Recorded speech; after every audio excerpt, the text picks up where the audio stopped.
ஏன்னா நீங்கள் உள்ளே எம்டியாக இருந்துட்டு வெளியில் எவ்வளோ கொடுத்தாலும் அது உங்களுக்கு ஃபீலிங்காக இருக்காது. ஸோ அதனால் ஃபஸ்ட்டு நம்மக்கிட்ட சாரி சொல்லணும். யார் ஹர்ட் பண்ணியிருந்தாலும் சரி, நீங்கள் ஒரு கொஷின் கேட்கலாம், யாரோ ஹர்ட் பண்ணதுக்கு என்கிட்ட நான் ஏன் சாரி கேட்கணுன்னு.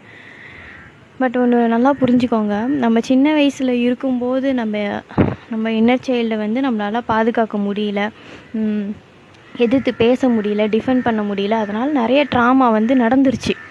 பட் இப்போ நம்ம பெருசாகிட்டோம், நம்ம அடல்ட் ஆகிட்டோம், அடல்ட் செல்ஃப். ஸோ நம்ம இப்போவும் அதை ப்ரொடெக்ட் பண்ணலை அப்படின்னா அது வெளியில் இருக்கவங்கக்கிட்ட கோச்சிக்காது. வெளியில் யாரோ ஒருத்தவங்க திட்டாங்க, வெளியில் இருக்கவங்க ஹர்ட் பண்ணிட்டாங்கன்னா அவங்க மேலே அந்த கோவத்தை காட்டாது, நம்ம மேலே தான் நம்மளுக்கு கோவம் இருக்கும்.